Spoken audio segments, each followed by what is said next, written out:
Hi friends, welcome to my channel. ನಾನು Pushpa. Friends, ಇವತ್ತು ನಾನು ನಿಮ್ಮ ಜೊತೆ ಸೇಮ್ ಟು ಸೇಮ್ ಮಟನ್ ಸಾಂಬಾರಿನ ರುಚಿಯಲ್ಲಿ ನಾನಿವತ್ತು ಮೊಳಕೆ ಹುರುಳಿಕಾಳಿನ ಸಾಂಬಾರನ್ನು ಮಾಡಿ ನಿಮ್ಮ ಹತ್ರ ಶೇರ್ ಮಾಡ್ತಾ ಇದ್ದೀನಿ. ಬನ್ನಿ ಹೇಗೆ ಮಾಡೋದು ಅಂತ ಹೇಳಿ ನೋಡ್ತಾ ಹೋಗೋಣ. ಸ್ನೇಹಿತರೆ, ಹೊಸದಾಗಿ ನನ್ನ ಚಾನಲನ್ನು ನೋಡ್ತಾ ಇರೋರು ದಯಮಾಡಿ ಚಾನಲನ್ನು ಸಬ್ಸ್ಕ್ರೈಬ್ ಮಾಡ್ಕೊಳ್ಳಿ, ಹಾಗೆ ವಿಡಿಯೋವನ್ನು ಲೈಕ್ ಮಾಡಿ ಅಂತ ಹೇಳ್ತಾ ಇವತ್ತಿನ ವಿಡಿಯೋವನ್ನು ಶುರು ಮಾಡ್ತಾ ಇದ್ದೀನಿ. ಫ್ರೆಂಡ್ಸ್, ಇಲ್ಲಿ ನಾನು 1 ಕಪ್ಪಷ್ಟು ಮೊಳಕೆ ಹುರುಳಿಕಾಳು, ಸ್ವಲ್ಪ ಬದನೆಕಾಯಿ, ಕೊತ್ತಂಬರಿ ಸೊಪ್ಪು, ಟೊಮ್ಯಾಟೊ, ಕಾಯಿ, ಶುಂಠಿ, ಬೆಳ್ಳುಳ್ಳಿ, ಜೊತೆಗೆ 1 ಪೀಸ್ ಚಕ್ಕೆ, ಇಲ್ಲಿ 2 ರೀತಿಯಾಗಿ ನಾನು ಈರುಳ್ಳಿಯನ್ನು ಕಟ್ ಮಾಡಿಟ್ಕೊಂಡಿದ್ದೀನಿ. ಬನ್ನಿ ಹೇಗೆ ಮಾಡೋದು ಅಂತ ಹೇಳ್ತಾ ಹೋಗ್ತೀನಿ. ಇಲ್ಲಿ ನಾನು ಮಸಾಲೆಯನ್ನು ಫ್ರೈ ಮಾಡಿಕೊಂಡು ಸಾಂಬಾರು ಮಾಡ್ತಾ ಇರೋದ್ರಿಂದ ಒಲೆ ಮೇಲೆ ಒಂದು ಬಾಣಲಿಯನ್ನು ಇಟ್ಟು ಅದಕ್ಕೆ ಸ್ವಲ್ಪ ಎಣ್ಣೆಯನ್ನು ಹಾಕ್ಕೊಳ್ತಾ ಇದ್ದೀನಿ. ಎಣ್ಣೆ ಬಿಸಿಯಾದ ನಂತರ ಅದಕ್ಕೆ ಶುಂಠಿ, ಬೆಳ್ಳುಳ್ಳಿ, 1 ಪೀಸ್ ಚಕ್ಕೆ ನೋಡಿ ಸ್ವಲ್ಪನೇ ಹಾಕ್ಕೊಳ್ತಾ ಇರೋದು. ಸೊ ನಿಮಗೆ ಎಷ್ಟು ಮಸಾಲೆಗೆ ಬೇಕೋ ಅಷ್ಟು ನೋಡಿ ಹಾಕ್ಕೊಳ್ಳಿ. ಅದ್ರ ಜೊತೆಗೆ ದಪ್ಪ ದಪ್ಪದಾಗಿ ಕಟ್ ಮಾಡಿಕೊಂಡಿರುವಂತಹ ಈರುಳ್ಳಿ, ಜೊತೆಗೆ ಸ್ವಲ್ಪ ಜೀರಿಗೆ, ಕೊತ್ತಂಬರಿ ಸೊಪ್ಪು, ಟೊಮ್ಯಾಟೊ, ಇಷ್ಟನ್ನು ನೀವು ಇವಾಗ ನೀಟಾಗಿ ಮಿಕ್ಸ್ ಮಾಡ್ಕೊಳ್ಳಿ. ಚೆನ್ನಾಗಿ ಮಿಕ್ಸ್ ಆದಮೇಲೆ ಟೊಮೆಟೊ ಸಾಫ್ಟ್ ಆದಮೇಲೆ ಇವಾಗ ಇದಕ್ಕೆ ಸ್ವಲ್ಪ ಕಾಯನ್ನು ಆ್ಯಡ್ ಮಾಡ್ತಾ ಇದ್ದೀನಿ.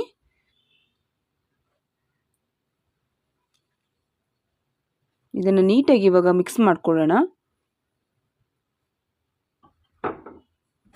ಖಾರಕ್ಕೆ ಇವಾಗ 1.5 ಟೇಬಲ್ ಸ್ಪೂನಷ್ಟು ಧನಿಯಾ ಪೌಡರ್, 2 ಸ್ಪೂನು ಖಾರದ ಪುಡಿ. ಸೊ ನಿಮಗೆ ಖಾರಕ್ಕೆ ಎಷ್ಟು ಬೇಕು ನೋಡಿಕೊಂಡು ಅಚ್ಚ ಖಾರದ ಪುಡಿಯನ್ನು ಸೇರಿಸ್ಕೊಳ್ಳಿ. ಇವಾಗ ಇದನ್ನು ನೀಟಾಗಿ ಮಿಕ್ಸ್ ಮಾಡ್ಕೊಳ್ಳೋಣ. ನೀವು ಆದಷ್ಟು ಇದನ್ನು ಲೋ ಫ್ಲೇಮಲ್ಲೇ ಮಿಕ್ಸ್ ಮಾಡ್ಕೋಬೇಕು, ಇಲ್ಲ ಅಂತ ಹೇಳಿದರೆ ಇದು ಸೀದೋಗ್ಬಿಡುತ್ತೆ. ಹಾಗಾಗಿ ಇದನ್ನು ಲೋ ಫ್ಲೇಮಲ್ಲಿ ಮಿಕ್ಸ್ ಮಾಡಿಕೊಂಡು ಗ್ಯಾಸ್ ಆಫ್ ಮಾಡ್ಕೊಳ್ಳಿ. ನೋಡಿ, ಇದು ನೀಟಾಗಿ ಮಿಕ್ಸ್ ಆಗಿದೆ. ಇದು ಸ್ವಲ್ಪ ತಣ್ಣಗಾಗಿ ಬಿಡೋಣ. ಇವಾಗ ನಾವು ಕುಕ್ಕರನ್ನು ಇಟ್ಟು ಸ್ವಲ್ಪ ಎಣ್ಣೆಯನ್ನು ಹಾಕ್ಕೊಳ್ಳಿ. ಅದಕ್ಕೆ ಸಾಸಿವೆ, ಸ್ವಲ್ಪ ಈರುಳ್ಳಿ ಫ್ರೈ ಆಗಿದೆ. ಇವಾಗ ಒಂದು ಸ್ವಲ್ಪ ಟೊಮ್ಯಾಟೊ, ವಾಶ್ ಮಾಡಿಟ್ಕೊಂಡಿರುವಂತಹ ಮೊಳಕೆ ಕಾಳು, ಇಲ್ಲಿ ನಾನು 1 ಕಪ್ಪಷ್ಟು ಮೊಳಕೆ ಕಾಳನ್ನು ತೆಗೆದುಕೊಂಡಿದ್ದೀನಿ. ಇದಕ್ಕೆ ಬೆಸ್ಟ್ ಕಾಂಬಿನೇಷನ್ ಅಂತ ಹೇಳಿದರೆ ಬದನೆಕಾಯಿ. ಸೊ ಅದ್ರ ಜೊತೆಗೆ ನಾನು ಆಲೂಗೆಡ್ಡೆಯನ್ನು ಕೂಡ ಆ್ಯಡ್ ಮಾಡ್ತಾ ಇದ್ದೀನಿ.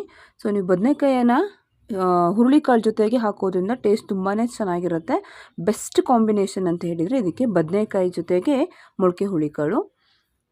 ಇವಾಗ ಇದು ನೋಡಿ, ಟೊಮೆಟೊ ಸಾಫ್ಟ್ ಆಗಿದೆ. ನಾನಿವಾಗ ವಾಶ್ ಮಾಡಿ ಇಟ್ಕೊಂಡಿರುವಂತಹ ಮೊಳಕೆ ಕಾಳನ್ನು ಸೇರಿಸ್ತಾ ಇದ್ದೀನಿ. ಇದ್ರ ಜೊತೆಗೆ ಆಲೂಗೆಡ್ಡೆಯನ್ನು ಹಾಕ್ತಾ ಇದ್ದೀನಿ. ಬದನೆಕಾಯನ್ನು ಇವಾಗ ಸೇರಿಸೋದು ಬೇಡ, ಯಾಕೆ ಅಂತ ಹೇಳಿದರೆ ಬದನೆಕಾಯಿ ತುಂಬ ಇದು ಬೆಂದಂಗೆ ಆಗಿಬಿಡುತ್ತೆ. ಹಾಗಾಗಿ ನಾವು ಲಾಸ್ಟಿಗೆ ಸೇರಿಸ್ಕೊಳ್ಳೋಣ. ಸ್ವಲ್ಪ ಉಪ್ಪನ್ನು ಹಾಕ್ಕೊಳ್ಳೋದ್ರಿಂದ ಹುರುಳಿಕಾಳು ಒಳಗಡೆ ಉಪ್ಪು ಚೆನ್ನಾಗಿ ಸೇರಿಕೊಳ್ಳುತ್ತೆ. ಹಾಗಾಗಿ ಇವಾಗಲೇ ಸ್ವಲ್ಪ ಉಪ್ಪು ಮತ್ತು ಅರಿಶಿಣವನ್ನು ಹಾಕಿ ಚೆನ್ನಾಗಿ ಮಿಕ್ಸ್ ಮಾಡ್ಕೊಳ್ಳಿ. ನೋಡಿ, ನೀಟಾಗಿ ಇದು ಮಿಕ್ಸ್ ಆಗಲಿ. ಸ್ವಲ್ಪ ಎಣ್ಣೆಯಲ್ಲಿ ಇದೊಂದು ಸ್ವಲ್ಪ 2 ಮಿನಿಟ್ ಎಣ್ಣೆಯಲ್ಲಿ ಫ್ರೈ ಆದಮೇಲೆ ರೆಡಿ ಮಾಡಿಟ್ಕೊಂಡಿರುವಂತಹ ಖಾರ ಮಸಾಲೆಯನ್ನು ಇದಕ್ಕೆ ಆ್ಯಡ್ ಮಾಡ್ಕೊಳ್ಳಿ. ಆ್ಯಡ್ ಮಾಡಿ ನೀಟಾಗಿ ಇದು ಮಿಕ್ಸ್ ಆದಮೇಲೆ ಇವಾಗ ಇದಕ್ಕೆ ನೀವು ಬದನೆಕಾಯನ್ನು ಆ್ಯಡ್ ಮಾಡ್ಕೊಳ್ಳಿ. ಗ್ರೇವಿ ಅಥವಾ ಸಾಂಬಾರು ನಿಮಗೆ ಎಷ್ಟು ಕನ್ಸಿಸ್ಟೆನ್ಸಿ ಬೇಕು ನೋಡಿಕೊಂಡು ಸಾಂಬಾರಿಗೆ ನೀರನ್ನು ಹಾಕ್ಕೊಳ್ಳಿ. ಕೆಲವರು ಸ್ವಲ್ಪ ಗಟ್ಟಿಯಾಗಿ ಇಷ್ಟಪಡ್ತಾರೆ, ಕೆಲವೊಬ್ಬರು ಸ್ವಲ್ಪ ತೆಳುವಾಗಿದ್ರೂ ಇಷ್ಟಪಡ್ತಾರೆ. ಹಾಗಾಗಿ ನಿಮಗೆ ಎಷ್ಟು ಕನ್ಸಿಸ್ಟೆನ್ಸಿಗೆ ಬೇಕು ನೋಡ್ಕೊಂಡು ನೀರು ಹಾಕ್ಕೊಳ್ಳಿ. ಚೆನ್ನಾಗಿ ಮಿಕ್ಸ್ ಆದಮೇಲೆ ಇವಾಗ ನೀವು ಉಪ್ಪು ಖಾರವನ್ನು ನೋಡಿಕೊಂಡು ಇದಕ್ಕೆ ಉಪ್ಪು ಖಾರ ಬೇಕಿದ್ದರೆ ಆ್ಯಡ್ ಮಾಡ್ಕೊಳ್ಳಿ. ಕೊತ್ತಂಬರಿ ಸೊಪ್ಪನ್ನು ಹಾಕಿ ಕುಕ್ಕರನ್ನು ಮುಚ್ಚಿ 2 ವಿಜಿಲ್ ಬರ್ಸ್ಕೊಳ್ಳೋಣ.